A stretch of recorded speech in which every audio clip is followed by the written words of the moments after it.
Hello everyone, this is Zibo and welcome to everything you need to know about the upcoming patch for Guardian Tales. So in today's video, we'll run through quickly about the upcoming patch so that you guys can better prepare yourself for what is to come on next Tuesday for the global server.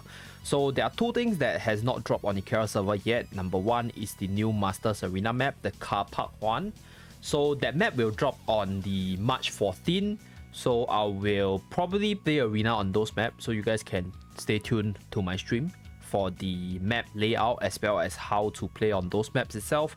And then there's also the Guild Conquest. So Guild Conquest will drop on the 4th of March. So as of the recording of this video, it's not out yet, so I can't showcase it to you guys, but rest assured I'll be covering the Guild Conquest separately in another video with regards to what are the new things, what are the new rewards changes, as well as how to attempt the Guild Conquest itself. So that's pretty much it, right? With all the disclaimer out of the way, let's run through the existing events itself. So the first one is the bingo event. So from the bingo event, we can see that they're issuing out multiple copies of Sword of Light, which is Gauri's exclusive weapon, and you get like 1 copy, 2 copy, 3 copy, 4 copy, and 5 copy. So other than that, you also be getting Zealous Shard. So this bingo machine basically make Gauri one of the easiest hero to max out in terms of its equipment, and since you have Gauri at 5-star, it probably makes him the cheapest unique hero to max limit break, because all you need to do is spend some awakening stones on Gauri and then use some hero crystals to max limit break him, even though Gauri isn't really the best hero. So if you are looking for the most efficiency, another way I'll recommend you is to disenchant the 5 copies of Sword of Light, because each copy of Sword of Light actually gives you 300 magic metals. So by disenchanting all 5 copies, you'll be able to get 1500 magic metal, which is 1 epic limit break hammer. So this will speed up the progress for the max limit break of your other weapons. So if you look at it this way, this weapon does have its perks, right? So other than maxing out itself, you can use it to max out your other weapons. So that's pretty much it for the bingo machine. So how you play is the same, right? Just farm your usual dungeons and then you get points and then you just roll for the balls. So there's nothing new in terms of the events.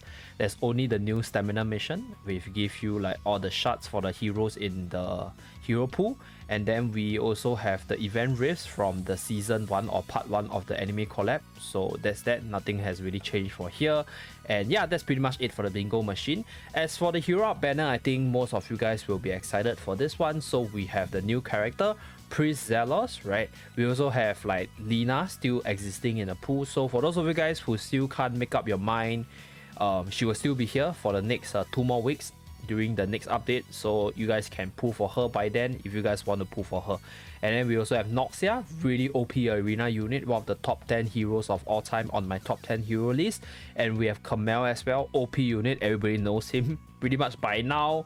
You should have seen Kamel somewhere, Raid, Colosseum Arena, really good unit, so save for him if you want to pull for him.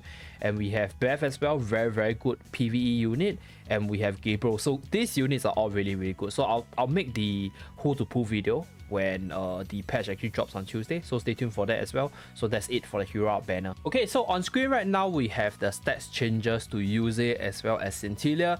So overall, I think the stats changes to Yuze is fine. Overall, she needed a little bit more HP and defense to make her survive longer so that she can chain you more easily. So it's a good change. I haven't really seen a lot of Yuze so far, so I don't think the change as well as the buffs was significant enough for Yuze. As for Scintilla, I think the increase in defense is not big.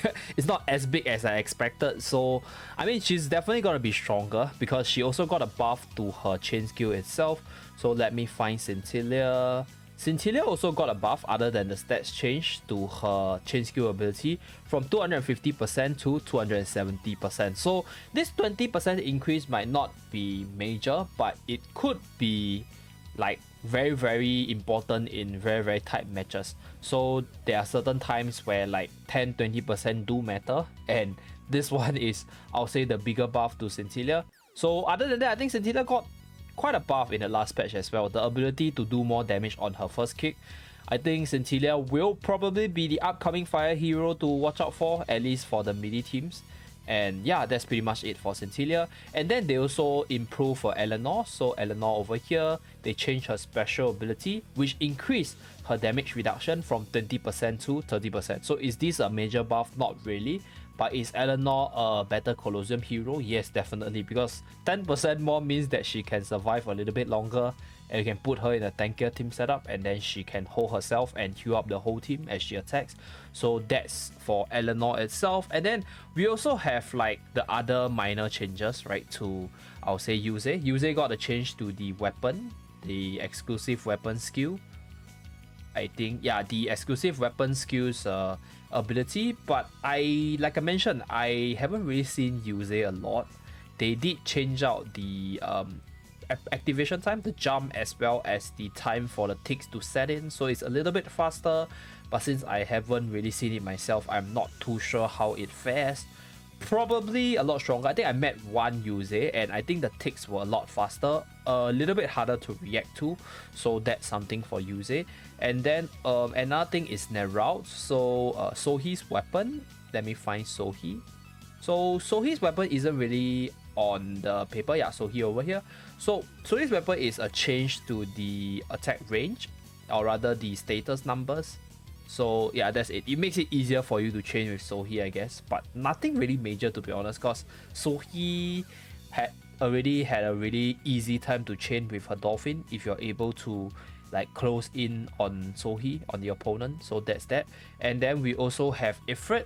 So Ifrit, they increase the range for the weapon skill as well, so a little bit longer, 0.3 box range. Overall, I think the biggest winner for this buff is definitely Centilla, because Centilla previously got buffed for her first kick damage and other stuff as well, and then she got buffed even more. So I think Centilla will be like the future Rue kind of hero, because she might have been overtuned and she just need like a really strong team to make her a very powerful unit out there. But then Lin is also a really powerful fire melee unit, so I guess it sort of balances them out, right? Each of them has their own strengths. I think if you don't have injury negation card, Lin will always be better, but if you have injury negation card, then Centilla will definitely be the better one.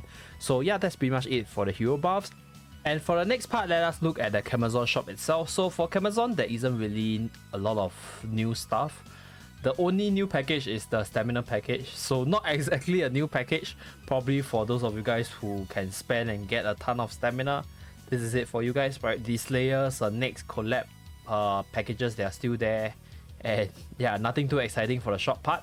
And for the costume collection, there's also the new brass racket player Zelos. So not too spectacular. I think it's pretty okay. I prefer the female Zelos costume. So that's that. Then they have a new set, which is the Battle Angel Orca, Death Angel Arabelle, as well as Armored Clara set. So this is for those of you guys who are into the stats of the unit. So these three do matters. And then they also have I think no, the equipment costume is not new. So we have Lucy's super costume, Mamma Mia super costume, really thick. And I think I showcased her on another video. I'll link it on a card above. And yeah, that's pretty much it for the Camazon shop. Let us look at the new feature, which is the Awakening Stone exchange feature. So there's conversion and synthesis. So to put it in layman's term, right, conversion is changing of the stone from one grade, or rather one type, to another. So if I want to change the high grade attack stone, I need to use the HP stone or defense stone of the same grade. So pay a bit of gold, you can convert the stones from one type to another. So that's for conversion. Then for synthesis, right, is the upgrading of stones. So let's say if I want to do a mid-grade dreamstone, I will have to use the low-grade dreamstone, so 2 of them, and then I can convert them.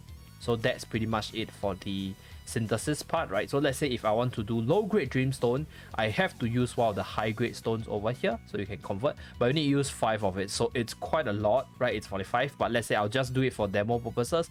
So you can use this to exchange for the stones and then try to max out your units from there.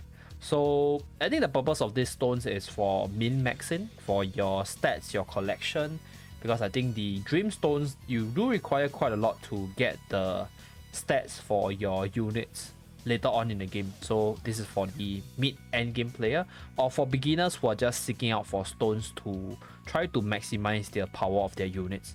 So good quality of life addition, but nothing too spectacular. Let us move on to the next update. Okay, so the last update that I have for you guys is the improvements to Friendly Arena. So now you're able to change between the different maps when you practice against your friends. So you have a 10-second timer before you can change the map. So that's a bit of a hindrance, but not too major. And I would say that this is a great addition in terms of the tournament aspects for Arena as well as for the Arena enthusiasts. So it's a good addition, definitely something to look forward to. And I think it's a good sign that they're improving on this game mode so that there'll be more variety. So that, you know, let's say if I want to host future tournaments with different settings, it's possible. So that's something that I think I'm pretty excited for. And I'm pretty sure those of you guys who are excited for Arena will definitely look forward to this change itself. So yeah, that's pretty much it for this update. I guess it's a pretty quick one because there's still stuff that are not released. And the major one is definitely the Guild Conquest. So stay tuned for the video for Guild Conquest itself. Thank you very much for watching. Do remember to like and subscribe in order to see more videos from the channel. I'll see you guys again in my next video. Bye guys!